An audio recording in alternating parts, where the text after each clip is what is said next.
Hi everyone, কেমন আছেন সবাই? সো আমি যাচ্ছি একটা বিজনেস ট্রিপে শ্রীলঙ্কাতে। This is my first time to Sri Lanka and তাই ভাবলাম আপনাদের সাথে একটু শেয়ার করি। So as a travel company আমরা তো অনেক ক্যাটাগরিতে ট্রিপ অ্যারেঞ্জ করতে চাই। যেমন আমরা জানুয়ারিতে ওয়েলনেস ট্রিপ অ্যারেঞ্জ করেছিলাম। ঠিক তেমনি আমরা চাই সামনে অ্যাডভেঞ্চার এসকেপেজ অ্যান্ড স্পোর্টস ট্রিপসের মতো ক্যাটাগরিগুলো লঞ্চ করতে। অলরেডি এয়ারপোর্টে চলে আসছি, অনবোর্ডও হয়ে গেছি এয়ারক্রাফটে। You can see the right wing of the Airbus A320. I don't know how important that information is, but then again, এগুলো একটু না দিলে হয় না। And that's the least important content you will see in this video. And already সবাই onboard হওয়া শুরু করেছে।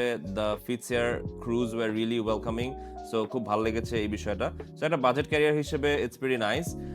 Then I ordered some tea and also a bit of chocolate because যেহেতু অনবোর্ডে কোনো খাবার দাবার নাই, সো ওদের ইনফ্লাইট মেনু থেকে আসলে অর্ডার করতে হয়। সো এখানে আপনি সিঙ্গেল অর্ডার থেকে শুরু করে combo orders, then also there souvenirs কিনতে পারবেন। সো অনেক কিছু চাইলে করতে পারেন। সো আপনার যেটা লাগবে সেটা হচ্ছে একটা ক্রেডিট কার্ড অথবা ডলার লাগবে cash, right, US dollars. So and then আমি চলে আসলাম কলম্বো এয়ারপোর্টে। কলম্বো এয়ারপোর্টে এসে পুরাই ফাঁকা দেখে আসলে একটু অবাক হলাম। বাট দেন এগেইন হয়তো সিজন না এই জন্য এরকম ছিল। But the airport staff everyone was really welcoming.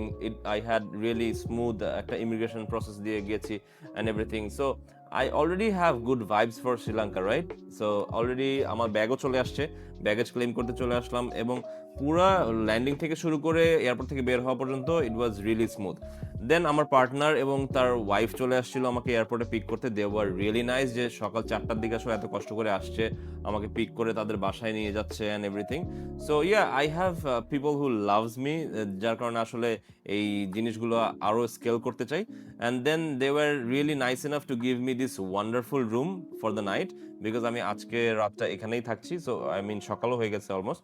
So yeah, that's pretty much it for the night one and the view from their house, it's amazing, like anyone can enjoy it fully. And then he has this amazing corner as well. So yeah, that's pretty much it. Also everyday কি করছি না করছি সেগুলো আসলে share করব। So সাথেই থাকবেন, আশা করি অনেক কিছু দেখতে পারবেন।